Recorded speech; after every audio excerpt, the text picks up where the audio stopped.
Yeah.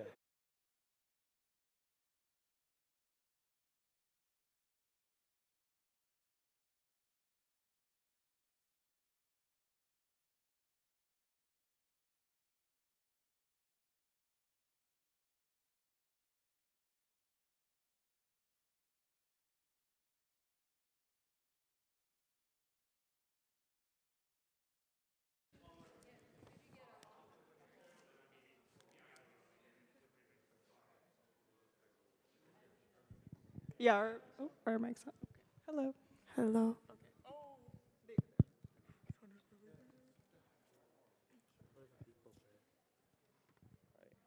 it up.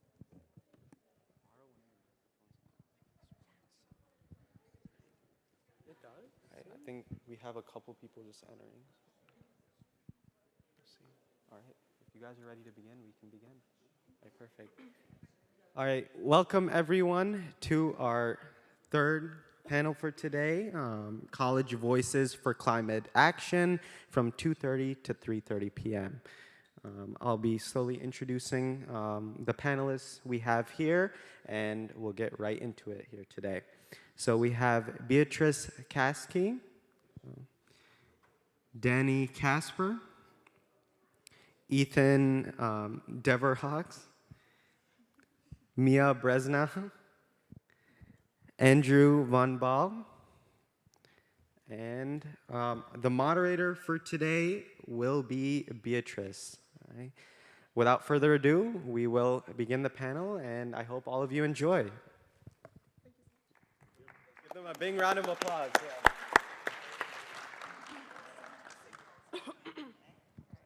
Hello, everyone. Firstly, we want to thank you so much for being here today and for joining the MiCAN Summit. We really appreciate and want to thank all of the organizers and all the groups associated with this coalition for really amplifying student voices today and making sure the campus efforts, as the summit rotates, is centralized to the University of Michigan. We hope that today you can learn a lot more about what being a college student and a climate organizer looks like here in Ann Arbor. But we also want to acknowledge the fact that we only have 4 panelists up here and thousands of organizers here on campus. So we just will be able to share just a sliver of perspective, but we hope that this opens the door for you to continue to engage with UMich groups and their initiatives. I think it's one of the best things about coming to this university is being able to work and interact with so many great peers. So we really hope that you're able to ask questions and learn more about strategizing in your own way and take that back to your own communities or your own campuses. So like we mentioned, our panel today is called College Voices for Climate Action. If you weren't able to see our quick description, we just want to let you know that we'll be talking about all their unique perspectives on driving environmental justice and political change, both on and off campus. We'll dive into insider advice for folks that are just getting into more formal organizing and where you can bring and amplify your story within environmental justice work. And then lastly, think more about those powerful strategies that make a specific impact on college campuses. So without further ado, let's get started. First, I want to introduce Andrew Van Baal. He is a master's student at Ann Arbor, also the co-president of the Student Sustainability Coalition. Yeah, thank you so much. Is this my time to introduce myself? Okay, great. Thank you so much for coming to the summit today. It's super exciting that this is on our campus. Really excited about this. My name is Andrew, as Bia said. I use he, him pronouns. I am a first-year student at the School for Environment Sustainability here. Also a senior studying environmental policy. They offer an accelerated master's program, so I'll be here for a total of 5 years. We're in year 4. Focusing in sustainable energy systems and environmental justice in my graduate program. So I'm researching the effects of outages on the livelihoods of communities across the state of Michigan, which has been a really interesting project. But as Bia also said, some of my main campus work has been through the Student Sustainability Coalition. This is my 3rd year on that team. We are a team of university-employed students from diverse units across campus who come together to empower student ideas and innovation around sustainability. And the main things that we do to drive that is we run a $200,000 student-to-student grant program where you can apply as a student to do a dynamic project that will help reduce the environmental impacts that are happening on campus.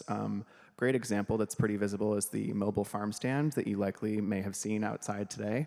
That was a group of students who came up with that idea, built the entire design, and we were able to provide them with the funding to do that, which was really great. And if you made it over to Earth Fest, there's a great education station on composting education that we were also able to fund. But we also get the opportunity to meet with high-level administrators. I'm part of the Student Sustainability Advisory Board, which has advised President Ono, the Chief Financial Officer, and some new Vice President and Provost positions here at the university on how the university is tackling climate change and making sure that students are a consistent part of that conversation.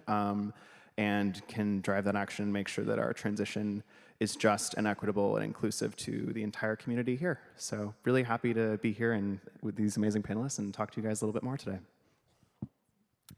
Next, we have Ethan Devereaux. He is a senior also at UMich Ann Arbor, and he is the policy chair for the Students for Clean Energy. Hey, yes, like Bia said, my name is Ethan Devereaux.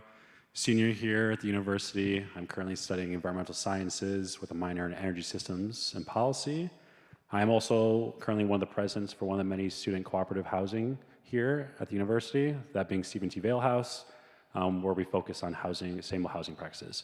I've also served at the local advisory council under the Capital Area Transit Authority during my time in East Lansing, and I now get to represent the group Students for Clean Energy here on campus as a policy chair. Some recent projects that come to mind are the solar panels that are coming soon to the campus farm, as well as the EV that we already provided, as well as the charging infrastructure. We also, a few years ago, successfully campaigned the university from divestment in fossil fuels, which was a huge win for us. And that's me. Thank you. Next, we have Maya Bresnu. She is a freshman at Western Michigan, and she was also named the State of Michigan's 2023 Youth Climate Leader of the Year. Thank you, Bia. Yes, my name is Maya Bresna. I am a freshman at Western, the only non-U of M student on this panel. Thank you. Yes, so I am double majoring in environmental geology and environmental sustainability. Why? Because Western doesn't have environmental science as a major. But that's okay, we're working around it, and I'm really enjoying learning about rocks. So I've been a climate activist for the last 2 or 3 years. I am an alumni of Kalamazoo's Ardea Youth Climate Coalition, which if you're from the area, you've definitely heard of us. I was also one of MiCAN's summer influencers, so I got to work with their social media team. It was a lot of fun, I learned a lot. I'm a co-founder of National Youth for the Climate Emergency, which definitely look it up if you haven't heard of us yet. And my favorite title so far is actually my active title, and that is a communications intern for the Western Climate Voters Campaign. So I have worked across a lot of issues and with a lot of organizations, but I would say that my main focus and my real passion is getting my peers and other students out into nature to witness how beautiful our mother is, and getting them involved in activism so that we can all work together to have a future. And you were in a Kamala Harris commercial. I was, thank you. And lastly, we have Dani Casper. She is a sophomore at U of M as well, and she is the president-elect of the UMich Sierra Club chapter. Hi, everyone. Like Bia said, my name is Dani. I'm from Grand Ledge, Michigan, and I'm here representing the Sierra Club chapter at the university. I'm a second-year student studying program in the environment with a concentration in environmental justice and activism and a minor in community action and social change. I'm currently the vice president and president-elect of Sierra Club, a new member of Turn Up, Turn Out, a member of the Student Carbon Neutrality Network, and an active member of the campus sustainability community at large. I'm an active environmentalist both inside and outside of school, but most of my engagement on campus is facilitated through the Sierra Club. I developed and helped implement project teams to allow students to actively develop and contribute to meaningful sustainability initiatives around campus. So we started this last year, and we had one group dedicated to planning an environmental fair on the Diag called the Planet Party, and another working to reduce food waste in Ann Arbor. This year, we have 4 project teams focused on a wide array of sustainability initiatives that we're really excited about. I also developed theme months within Sierra Club, so we are now focusing on different themes each semester. So last semester, it was focused around food and sustainability. Next semester, around politics and activism, fashion and art in the future, and many more. But this has been amazing in showing how environmentalism and sustainability is interwoven into so many spheres of our lives. In Sierra Club, we engage in a wide range of events, from hosting speakers, volunteer opportunities, and just getting outside.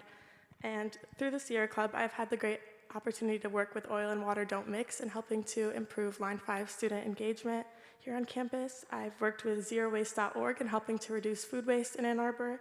And I've just had the opportunity to meet so many important political and activist figures in the fight against climate change. I'm so excited to speak here today with you all, and I just want to say I may not be the most knowledgeable or qualified person, as I sit next to so many incredible people, and I'm sure there's so many talented people in this room, but I am someone with an unwavering passion for sustainability, and I hope that I inspire some of you to continue on with your passion and make change in the world. So can we get a quick round of applause for all our panelists before we get started? We're really excited to share some insights with you, and we're going to first get started with some moderator, me-led questions, and then we'll open it up to the floor. So if you have any questions about anything we have to say, please use the audience time to ask them, or also we're open to talking with you after. Okay, let's get started. So for everyone, what inspired you to become involved in climate advocacy and activism? I'll start. So I was actually just thinking about how I was going to answer this question on my drive up here. And I felt like it would be appropriate to, because I feel like this really does reflect my experience. I feel like I've had like 4 seasons in my life regarding my journey into activism. The first one was probably my favorite, and that was when I was young and my mother would take me outside, and that was what introduced me to the landscape, that was what taught me how beautiful our natural world was, how important it is, and how I am a part of nature. I'm not apart from nature. So that was a really foundational experience for me that allowed me to connect really deeply and care about the future of our landscapes. Still carry that passion with me today. Season 2 started in 5th grade. I learned about climate change for the very first time in 5th grade. When you're that young, you don't really know how to rationalize a crisis as big as the one we're facing. So I just didn't get it. I didn't understand how we as a human species could be completely demolishing this thing that I loved so much. And I was not okay with that. So as my first journey into activism, I developed a 20-minute slide deck presentation that I presented by myself in front of my 5th grade classroom. So, as you can see, still doing that today, so haven't lost that yet. Season 3 started during COVID.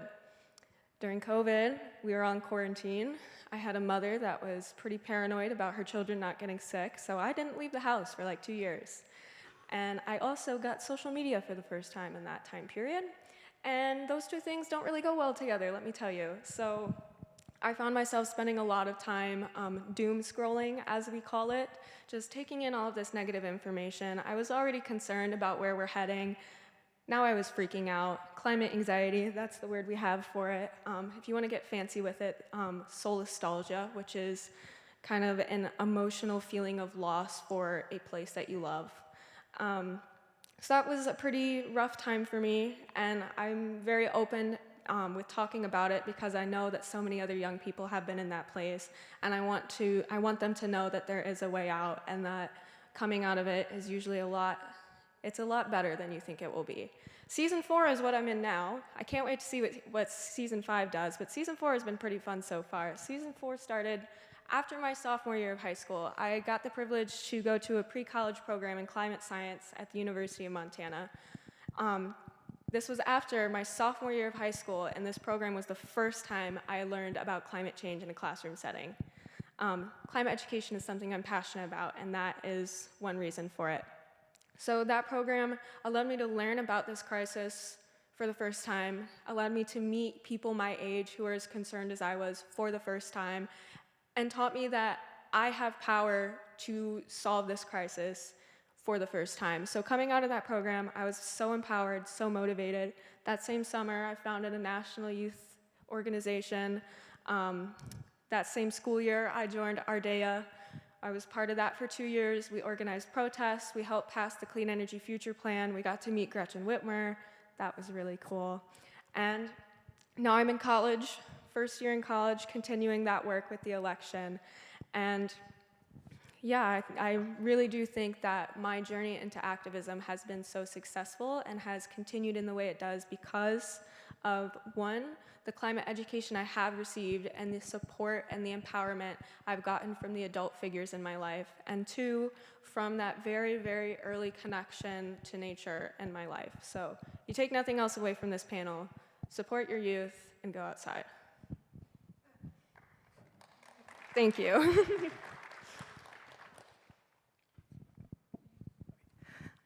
So I wanted to start also from the beginning and from my mother. My mom instilled in me a strong passion for environmental consciousness and sustainability from a very young age. We always grew up with composting in the house, recycling everything we could. We would go on trash cleanups, and we would take lots of walks through the woods behind my house. One of the first instances I remember really feeling passionate about something kind of related to climate change was when these same woods that we would always walk through were planning to get cut down for a neighborhood. They were going to clear cut the forest and build 100 more houses behind our neighborhood. And so my cousin and I, it was like 8 years ago, we made signs and went out on our bikes and rode around, and the construction workers really had no choice, but it was like my first experience with like quote unquote activism. But seeing how horrible this one instance made me feel really made me think about how many things are going on in the world and how I want to help make sure that I can play a part in stopping some of these things.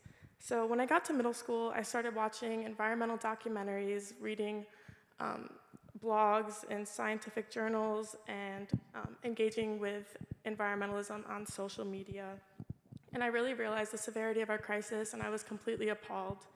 I saw biodiversity being depleted at never-before rates, how we were rapidly approaching many climate tipping points, and I just felt like no one was talking about it, and I felt like it was something in my power to be one of the people that would talk about it. So kind of right then and there, I made the decision that I wanted to commit my life to helping to spread advocacy and education and encourage other people to take action. So myself, I started taking more action. I became vegetarian at the time. I started attending some protests, and I became actively involved in spreading education and awareness with my friends, family, and peers. I joined my high school's newly founded environmental club, and I became president, which allowed me to have a great outlet to implement sustainability initiatives at my high school. And through weekly meetings, I got to talk with a lot of peers, and we had some great conversations about environmental issues. So I come from a small town where there's not that many opportunities for sustainability. So I've been trying my best to take advantage of all the amazing opportunities in Ann Arbor and here at U of M. And I really encourage those of you who live here or who are students to do the same, because there's so much change needed to be made in our world, and we don't have much time. So I just want to leave you guys with that.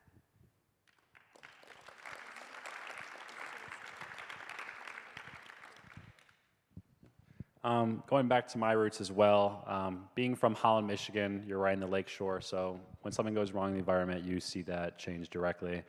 Which, speaking of which, when I was younger, our Lake Macatawa watershed was contaminated by chemicals from the local Heinz factory, and from that point, locals have been always kind of skeptical and enjoying time recreationally, either swimming or fishing in the area.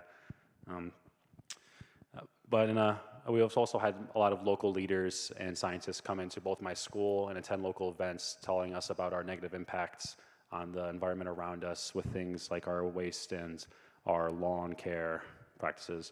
But in a lighter note, my dad always had a pretty green thumb, showed me how to garden, but also be like a good steward of the environment around me when I was younger, and that's really kind of helped me be who I am today. Spending a lot of time outdoors, whether it was going to the beach, hiking at parks nearby, or going all the way up north to camp for weeks.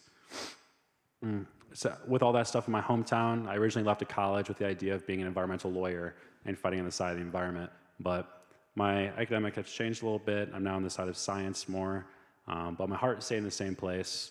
I still advocate for what I feel is right to protect the beloved environment that I get to live in.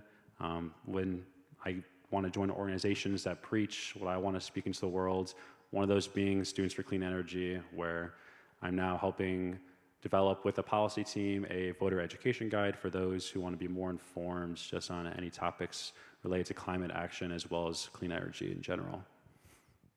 Thank you.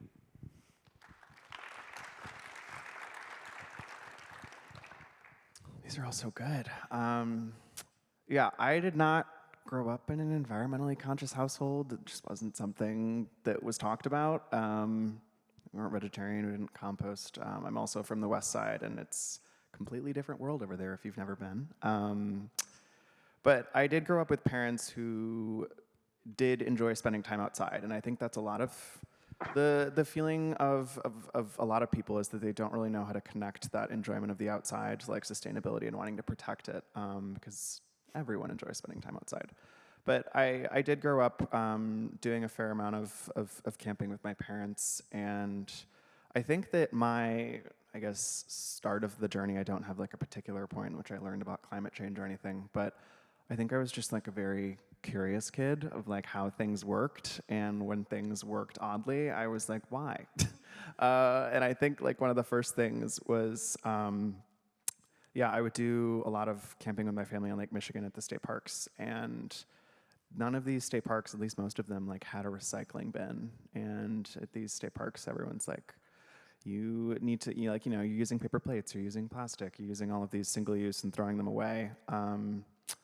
And I was like, why don't we have that? And then I lived in rural West Michigan, and the town that I lived in didn't even offer a recycling service. And I just was like, why do we not have these things? These things feel pretty simple. And I think it was just that questioning of the why behind all of these things that led me to pursuing an interest in sustainability. I think as I started to learn more about sustainability, I started to continue to question and be like, why is the focus only on these particular things or protecting an environment? Why is the movement mainly made up of white people and not more diverse? Why are we not talking about environmental justice more? Why? There's a lot of whys that we could talk about all day. But I think those questions motivate me a lot in the work that I'm doing. I continue to question and push and think about who is in the room and who isn't in making decisions, small and big, for the environment.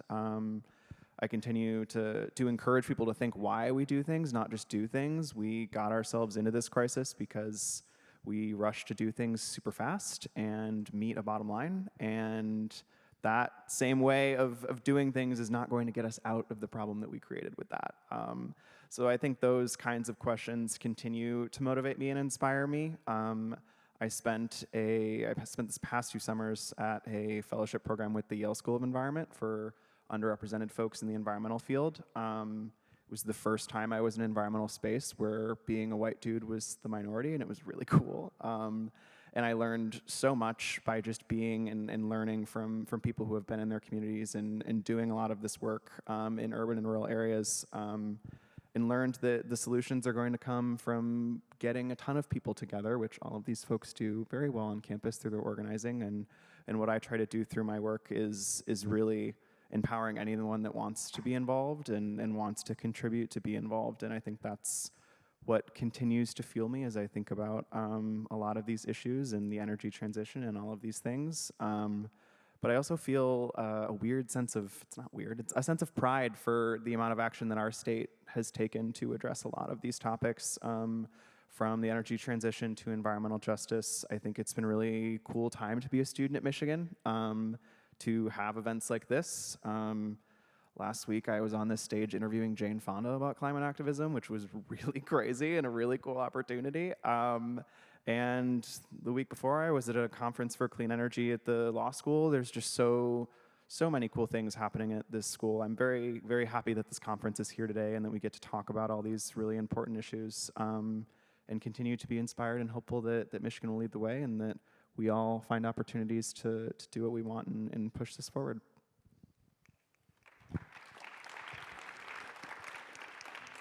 So speaking of getting folks together, especially here on campus, what strategies have you found most effective in raising awareness and mobilizing community? I can start on that one again.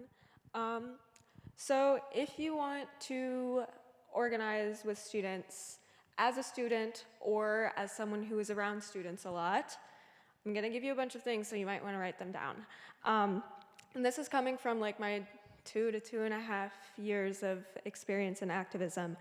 The first one is that free things, especially free food, that is like the best thing you can do to get students to listen to what you have to say, to show up to what you are planning. Free food, free pizza especially, that's the big one.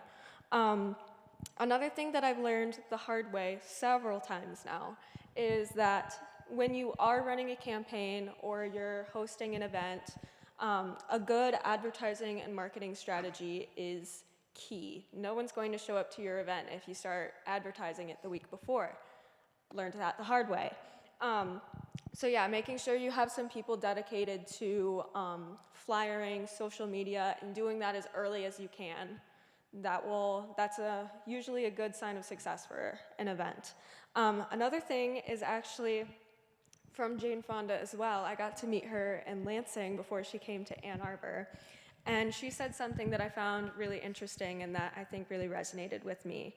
And that is that most students already are concerned about climate. We know that. What hasn't happened and why they aren't involved is that they haven't been asked. Nobody has asked them to get involved. So if you know somebody who maybe is a PIPE major, program in the environment, or environmental geology at Western, if you know somebody who's interested in these things but isn't in the activism or advocate community, ask them to join you. It's as simple as that. That's also something that I found successful in protests. We organized a Fridays for Future protest last year that had over 100 high school and college students in attendance. And the one thing that made that so successful and got us those numbers was all of us organizing it, reaching out to our friends, and personally inviting them to join us. That personal connection is really important. And I've got my notes here, so I know what to tell you guys. The last thing is that always, always, always incorporate community and fun into your events. As cool as this summit is, nobody really wants to just sit and listen to people talk for an hour. I know you guys would probably rather be like eating pizza right now or something. So incorporating that element of fun, whether it be through free food, free things, a game, a movie, something like that. Incorporate fun and definitely emphasize community. If there's one other thing I've learned, I've told you a lot of things that I've learned already. If there's one big thing that I've learned in this journey, it's that community is the key to sustaining activists. No one can do this alone, and if you try, it's going to burn you out and make you very depressed. I've also learned that the hard way. So definitely make sure you're fostering spaces for community and connection with students, because often that and not being asked are why kids have climate anxiety and why they're not already involved. So that's what I've got for you. Thank you. Yeah, I agree with a lot of those things. I think fun and community and food are a great way to gather people, and tactics I have used here on campus. My role is mainly facilitation based, so it's thinking about how to get people together and not really tell them, the issue that we need to be fighting for, but rather give them a broad umbrella and see what people come up with when they're provided the conditions to get together and to think and to brainstorm and think about the issues that are important and pertinent on campus. An example of which I'll talk about is the Student Carbon Neutrality Network here, which was put together, and I think some of you guys have attended, by the Student Sustainability Coalition, recognizing that there are over, 1,000 sustainability-related organizations here on campus, and none of them really talk to each other. And we were like, that's a problem. We all care about the same things, and we should be bringing these efforts together. So as the university was creating its commitment to be net zero and carbon neutral 20, 30 years down the line, we recognize that as an opportunity for a topic to bring students together, because it encompasses so many different things, whether it's clean energy or food or water or access or environmental justice. All these different topics kind of fall under this umbrella. So we thought it would be good to put together a network of student organizations, have representatives come and talk about these things and provide food and also build community, provide time for us to get to know each other because we're all students at the end of the day. But talk about what the issues that we cared about. And me and my team really wanted to not dictate the flow of that conversation. I think it's really important as an organizer or as a leader to not, a leader is not someone that's telling others what to do. The leader is someone who is showing up to do their best work and empowers their team to do the best possible work that they can. And that's the kind of approach I take in my current role as co-president with SSC, is making sure that my team has everything they need to succeed. I think that's one thing that you could think about the most inspiring leaders that you know or think about, and it really comes down to like the entire infrastructure of their team being able to do the best work, and that maybe they're not the face of the organization. My amazing team isn't here today, all of them, but they are, and who I give credit for all of the amazing things that I'm able to talk about today. And I think that helps to continue to allow me to be inspired, is to empower and see all of this change. And also like issues change as things come up, and recognizing that as an organizer you need to be fluid and adaptable to change and different issues that come up. A couple years ago, I don't know if you were following, but we had quite a presidential fire scandal here at the university. And that was kind of the first issue we organized around, was getting a climate-minded president, which we do see in President Ono. But once we got him and we're in the room with him and we're able to have conversations, it changed and evolved. So that was a really important part of the work. And then I think another thing too that I wanna quickly add is like once you're in the room or it feels like you've reached an objective, the work is never really done. And I think it's really exciting to brainstorm new ways with students on how, like, we have issues that we care about, but how do we translate this to the people that make decisions? And that's been a lot of what we've been doing over the past couple of years. And I think it's been a really cool learning opportunity for a lot of students. We have classes and we're supposed to be having professional development, but learning how to communicate the issues that we care about, that we talk about all the time, climate justice, environmental justice, in the language that decision makers have so that we can both achieve our mutual goals is something I think is super important. But we'll always emphasize that need for community, and for fun, and for not taking things too seriously and not getting too existential, because while we are all contributing to fighting the climate crisis, it is no single person's responsibility to solve.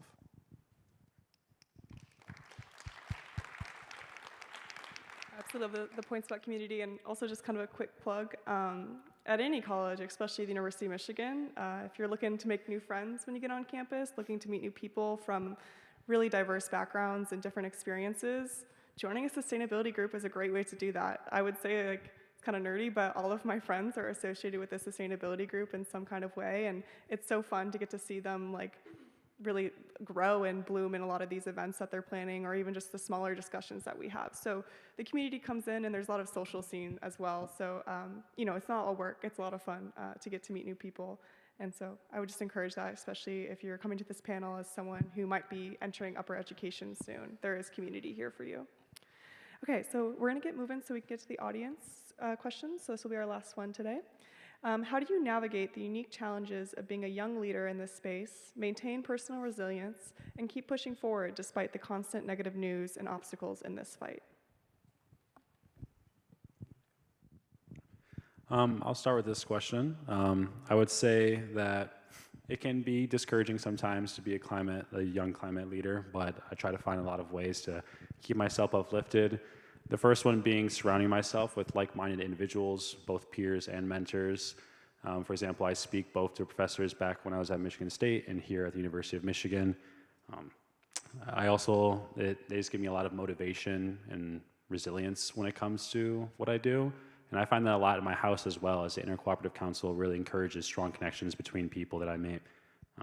I'd say secondly, self-care is very important, making sure it may sound basic, but maintaining a good work-life balance, as it can really kind of drain you and stress you out if you do too much. Touching back to your roots, enjoying activities that you like to do, whether it be going to the ARB to identify woody plants, or practicing an instrument or just playing games with friends, all that's important. And it's just as important to kind of recognize those small, tangible victories throughout your life, as all of them have meaning, and that every positive impact that you make also is larger, part of the larger goal of it all. Lastly, staying informed, as mentioned in the question, I think it's also equally important to disconnect when it becomes a little too much for yourself.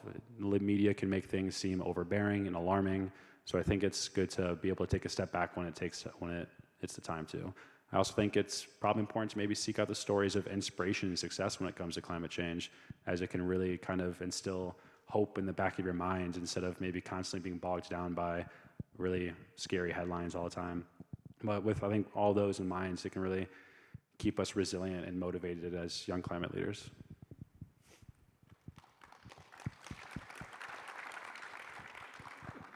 Yeah, I was going to say kind of a lot of the same things as Ethan, but that just means that it's definitely true. So obviously there's many challenges facing young leaders and leaders of all ages in the environmental sphere. It's really hard every day to wake up and see new headlines about a new climate statistic or a new animal that's maybe at risk of extinction. But I think it's really important to frame it like this. So if everyone who is concerned and wants to do something sees these news and just decides to give up because it's too scary, like, we are going to have a grim future. I think it's so important to notice that, and it's the first step is seeing these things, being faced with the realities, and continue to keep pushing through and fight for change. And it also can be something that just fuels the fire under you. Like, seeing all these horrible things means there's so much change to be made, and you can definitely be a part of that. And as for maintaining personal resilience, it's kind of what Ethan said, but focusing on small wins and things within reach is crucial. There's wins all the time on our campus here at U of M. It's a really great place for that. Whether it's like transitioning the buses to be electric, or getting carbon rating systems on our dining hall menus, or the farm stand, integrating local and sustainable food. There's things all around us that are happening, and it's really inspiring. And not only at U of M, but also just in Ann Arbor with the A20 goals and all of these amazing things that our city is working to do. It's really inspiring. And I think that we can use the knowledge and the hope that we get from this to extrapolate change to maybe your hometown if you're not from here, or any place you may end up in your life. And also, I had the opportunity to spend a lot of time in Europe over the summer because my dad's from Slovakia, and being over there and seeing, like in Austria, for example, the streets, you drive down the highway and it's just the fields are covered in wind turbines, and all of the fast food chains have like ample vegan and vegetarian options. They have compostable ware, and just so many of these little things in their lives are tweaked to make a more sustainable world, and it really gives me hope that we can make large-scale change here in America, but it's really important that we push for that and share these ideas with people and get policies to enact this change. Also, it's just so important to continually educate yourself, surround yourself with people who support you, and join any organizations that will be people that understand how hard it is to be pushing through in this fight, and will give you resources, and it's just really important to have a community.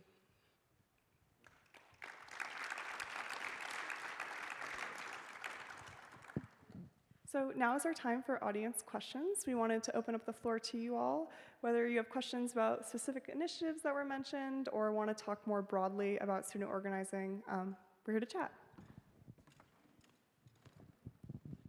So yeah, as the panelists mentioned, it's time for a question. So I think the way that would be best to kind of execute this as efficiently as possible would be have everybody raise their hand, like if you have a question, and me or another moderator can bring you a mic, and hopefully any or all the panelists can get you an answer. So yeah, if anybody has a question, I think we can start with you.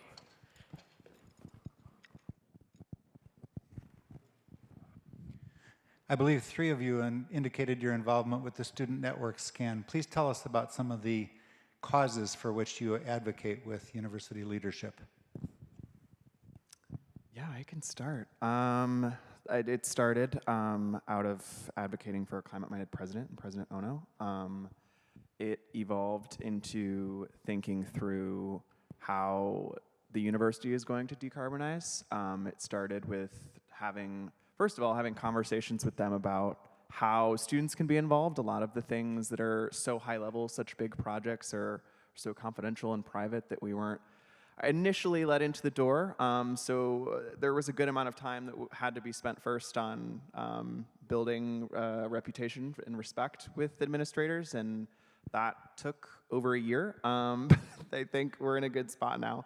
A big project that we as SCAN worked a lot on was the Campus Plan 2050. The university just went through a new plan for how the built environment of Ann Arbor's 5 campuses will evolve and change in the next 25 years, and how that will be done sustainably. So that was something that we provided them a lot of advisory on, thinking about green buildings and including renewable energy deployment on campus, a lot of those like physical, tangible things. But then at the same time, there was a project happening at the university called Vision 2034, which was led by President Ono, thinking about what are the values that the university wants to uphold as an institution, boiling it down to 4. And because of continued persistence, we connected their choice of sustainability and environmental justice to be one of those 4, that they kind of execute all of the work at the university, is really exciting. We've advocated for more students to be involved in this work and for them to be paid. We've seen the creation of multiple school year and summer internships working on Scope 3 emissions and revising the building standards guidelines and other really interesting projects that students have been able to be involved in, communications, all of those different things, because a big barrier that we notice a lot is that a lot of students don't understand all of the big complicated things the university is doing, so explaining them to that better. And it's evolved now into being able to work with 2 new hires at the university. One, that we now have a vice president for campus sustainability who oversees all of the kind of physical environment and operational sustainability, and we now have a vice provost for climate sustainability, or sustainability and climate action. And we were invited to be a part of those hiring processes, ensure that student representation was there, and connect our continued presence at these meetings. We were like, we would like to meet monthly, with the outcomes of them choosing really fantastic candidates who have a really great experience, a really good vision for the university. But we continue to demand space because it will always be taken off the table when people get busy. We were originally supposed to be advising Ono, and then we were notified that he could no longer meet with us once a semester because that was too much. I don't know. But now we meet with these new folks and we meet monthly, and we in SCAN provide opportunities for students to come together and innovate. Something that we're continuing to talk about is what would it mean to have a carbon tax and price carbon here at the university, to recognize the harm that we're doing. Yeah, that's a sample of the broad amount of projects I think that we've worked on within SCAN. It continues to be a great space. I also just wanted to know, like Danny, Ethan, and I, we're all members of SCAN, so although we don't help coordinate, it's really immersive, and we have monthly meetings, which really works well for student scheduling. I also will note it's a great place to just like informally network with people. Like Danny and I have worked on projects simply because we're like, oh my gosh, we should totally work together. We're both working on this initiative on campus. So at the end of the day, I think it boils down to a great opportunity to get face-to-face with folks. A lot of things that we do at the university are virtual. You're emailing and you're trying to organize, so it provides a great physical space to connect with other students. And to Andrew's point, specifically thinking about Scope 3, if you're unfamiliar, the university has broken down their carbon emissions into 3 different scopes, and a lot of those scopes are, to Andrew's point, administratively driven. But Scope 3, and at least in my opinion, has one of the greatest student impacts as it relates to tracking student carbon emission behavior. So that's something that's really hard to do since you have so many individuals with so many different lifestyles. So I think SCAN is also another space for us to talk about that and think about, you know, maybe my club is more oriented on getting outside and sustainability kind of comes as a secondary notion to that versus other folks that are working more on that policy. And we can kind of collaborate and think about the ways that they all influence student behavior on campus. I'll add one more thing, that we brought Flint and Dearborn campuses into the conversation, and those are schools that were not involved originally, and we were like, why aren't they here? And they're involved now. I want to thank you all for your work in this area. This is truly an existential crisis that we face, and I'm very pleased to see young folks involved. But I'm going to ask you something that might be a little bit of a tough but pragmatic question, and that is, to what extent do you think that the climate crisis is going to be a motivator for student turnout in the election? And in particular, to what extent do you think the concerns over the horrors in Gaza might potentially interfere with turnout for folks to vote for the administration that otherwise is doing a great job on climate? I'll take this one since I'm working on a voting campaign. I think that's a great question, and it's something that honestly I don't have a direct answer to. So I definitely think that climate is something that a majority of students are concerned about. The issue in Gaza is something that a majority of students are concerned about. Something I'm concerned about, but I'm focusing on climate, so I don't have any time to get involved with that issue as much as I would like to. I have noticed in my last few months in this position that each issue that students are concerned about has a different view on the election. And some of those are conflicting, some of those I don't agree with. But unfortunately, I do think that climate is not going to take center stage for most students in this election. Center stage for me, I think it's center stage for everybody up here, center stage for most of the students in this room, but for a majority of students, I really think that reproductive rights, the issue in Gaza, and cost of living are going to be a little bit higher up on their totem pole than climate. Not to say that climate isn't on there, it is on there. It's just not at the top of mind for most students. So that's something that my campaign is trying to change. We're trying to talk to people about how much this election really will impact our climate and why that matters for students. You know, this is our future that we're fighting for. It really matters if we take climate action because that determines whether or not we have a future to live in. I really feel like we're making progress on that. Do I think that it's going to turn the tide on Western's campus and get everyone to put climate at the top of their mind? No. Do I wish it would? Of course I do. But yeah, I actually have an event coming up with some sustainability and climate-related orgs on campus, but also some Palestine and Gaza-related orgs on campus. So if you come back to me in 2 weeks, I could probably tell you a little bit more on this question. But there are a lot of issues on student minds, and I really feel like at this point in the year, we are starting to see more students realize, okay, I care about these things, and this election is going to impact them all, so I will vote. And I think that our young voter population, our young voter turnout this year is going to be good. I might be a little biased in that statement, but that's okay. I can be an optimist. But yeah, I think it has, I know where you're coming from. I have seen those concerns as well, but over the course of the summer and as we've transitioned really heavily into election season, I really feel like a lot of students have realized that a protest vote and not voting is maybe not the best idea. But yeah, come back to me in 2 weeks and I'll tell you more about it. I actually work with a voting group here on campus, and so first of all, I want to say this statement is not endorsed by them by any means, as we're a nonpartisan group. But I will say that we do these programs called Dinners for Democracy, in which we give nonpartisan policy discussions and presentations to students, and they get free food. That's why they show up.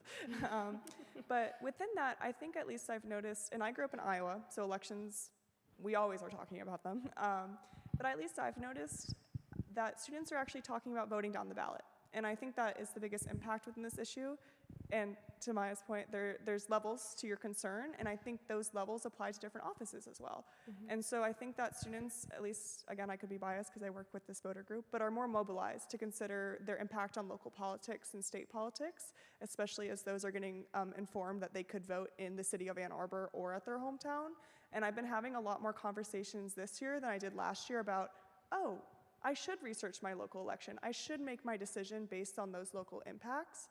So at least to me, I think that people are getting a lot more aware of the importance of researching your ballot and engaging with all those offices. And to me, to Maya's point, I think that really encourages youth turnout, even if that means not voting for one office on the ballot because of their own beliefs. That really encourages me. Yeah, that and all of the new voting accessibility things we have in Michigan now, early voting, absentee voting, that I really think is going to make a difference for student voters this year. We all have such busy schedules, guys. Like, as a freshman, I was not expecting this. But I think having that flexibility, and I don't have to be there on November 5th to make my voice heard, I think that's going to help a lot of students be encouraged to vote this year. I can add a little bit, just super quickly. I think that there is a sentiment on campus, obviously, there's concerns about all of these issues, but first of all, events such as the one you're talking about have happened. There was an event on environmental destruction in Gaza that was organized by students here, and it was a really cool event that centered around food and taught about the history of Israel and Palestine and talked about, the environmental consequences of war. So I wanted to name that happened in the spring. It was a really cool event. But I also think that the issue, and particularly with organizers that I talk to on campus, is and something I try to emphasize is that even though, people don't have an ideal choice, some people feel that way. There are sides, there are ways that you can vote that will, allow you to continue to put pressure on decision makers, and some that won't even let you in the door or listen to you. And I think that's something I try to talk to with folks who may feel discouraged about the choices or the election. I think that there's clearly people on the ticket who support having conversations with students and want to continue to hear and will shape perspectives, even if it's not always the perfect final product. But what final product ever is perfect? But yeah, I would say that making that connection in conversations I've had with students on campus has been profound and led to good conversations that I think are inspiring more people to vote. That holds true in Kalamazoo, too. Hi. I guess I'd like to go back to talk about communication between different student organizations, both within a campus and between campuses. You mentioned that you've brought in other U of N campuses. What kind of successes or mechanisms or approaches have you used to get groups to know what each other's doing, to work together? It seems like if all of the students of like mind worked together, you'd have unbelievable power. So I'd like to hear what you think about that. I can start again. Yeah, that's a really good question. I think I can speak first on bringing the University of Michigan Flint and Dearborn into the portfolio. It was quite easy because the short of it is that decisions are made here in Ann Arbor that affect those campuses, and it's much more difficult for them to provide feedback and input on things that impact their physical environment and daily lives. And there were students there who were really motivated and wanted a channel and didn't have one prior. So when we got together, we were thinking of who needs to be in this space, who needs to be in this room as we set up an infrastructure for how students will engage with decision makers in the future, and recognize the inherent need for them to be there. And if they couldn't be there in person, which these campuses are not close by, to offer hybrid accessibility when we're talking with decision makers, so they can call in and make sure that they're talking about their issues, because the issues there are also so different. And I think we've talked a lot about, or at least the students in Ann Arbor have talked a lot about the issues that are center stage in Ann Arbor, but issues on those campuses are completely different. And I think it's been super important for decision makers to hear that in the Flint and Dearborn campuses, we're not talking about carbon neutrality, we're talking about having a centralized recycling system, because it's a commuter campus, it's a different way of going to school. And I think that was an important learning opportunity for everyone, for all of us to take a step back and make sure that we're bringing people in from other campuses earlier. As far as organizing students here under the Student Carbon Neutrality Network, which we have invited and Flint and Dearborn continue to participate in, which is really great. We basically, as I talked about earlier, as a facilitator, we put together broad questions to let students kind of co-define the issues that we're working on, whether it be like, what is the most important issue to you? And we'll have dialogues and talk about them. And I think just providing a space where, there's a group of us who is meeting with administrators, and there's specific projects that we provide updates to this group on, but allow them to shape and kind of inform the way that we move forward without saying that there's a specific expectation that we, talk about a specific topic for a super long amount of time. In SCAN itself, we did facilitative tactics to have the group co-design what are our goals, how are we going to track them, what are our norms, how are we holding the university accountable, how do we ensure that everyone is participating in these conversations, when do we need to fight back and push on a decision that admin is making that we might have a different opinion on. I think it's been really great. I think it's good to have experience being what I would call an internal activist, being inside of an organization and knowing how to communicate that language, but talk as well. And there's a great amount of staff support. I can see you, Alex. That's why I'm talking about this now. My boss is here. But yeah, there's a great amount of staff support who have so much knowledge and have been really, really helpful in allowing students to understand the full context, because we're also such a transient population. So it's so hard to build power when we're all leaving and coming at the same time. So I think that having the Student Life Sustainability is the office I work for, having kind of that ground to inform and bring students in, make sure they're on the same page and can move it forward in the way they want to, has been a really good, I think, tactic on this campus and something that's inspired me. Yeah, I was also going to say, I think that there are many ways that like sustainability and environmental organizations are connected, but I think we do have a lot further to go. I was going to say, for the Student Sustainability Coalition, I'm like, you're in it, I'm not, I'm on the outer part, like I see what's going on, and for me, that's been really helpful in seeing all of the events going on. I just go and attend other things and network with people from different clubs, and I think that doing more like that is going to be really good in the future. And I know at the last SCAN meeting, we were talking about more cross-club collaboration and like actively doing projects together, just because power in numbers and also with groups being focused on different things, it's actually really helpful when you want to make a big change to have some, like Bia said, in policy, some in, I don't know, it's like more science. It's just like, it's a really great way to make change. But I think we do have a ways more to go, but yeah. Yeah, so this question was actually asked by my boss, so I learned a lot from this question, but my 2 cents for everyone else in the room is I have seen, so obviously from this question, we're still working on this cross-group collaboration at Western. We're just beginning that political cafe that I talked about. I think I talked about that. That's coming up. That's like the first time that we're going to be doing this, and I'm really excited about it. But that opportunity for us came from literally social media. Like I was just scrolling on Instagram because I follow a bunch of the student groups on campus, saw this and was like, hey, we could fit in here. So definitely following along with your RSOs, registered student organizations, and just being at those events like a summit or an Earth Fest where all of these groups are together and getting to know each other that's definitely the next step, or the first step. And just to kind of conclude everything, also I like to say that, Michigan, we like to call ourselves leaders and best, but we're also not the only leaders in the state. Such as Go Broncos. And so it just reminds me, for example, like I met this other girl named Bia too at a football game, and she goes to Kalamazoo College, and we started talking, and she ran their bike cooperative. And I had been working on a project and really trying to figure out how do we create longevity, how do we make sure that this specific sustainable transportation initiative carries on, and I learned from her. And she taught me about their community organizing, and now we collaborate across the state. So I will say, although we like to call each other leaders and best, we're not the only ones doing this work, and there's so many colleges across Michigan that we continue to learn from and collaborate with.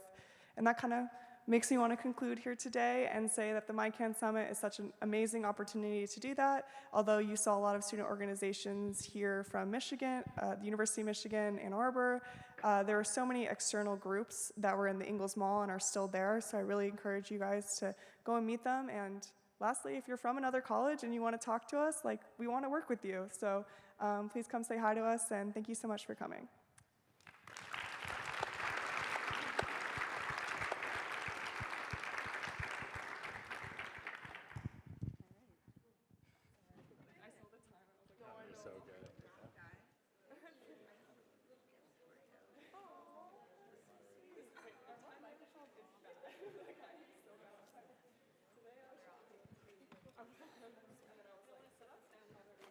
Cherry Republic sent these.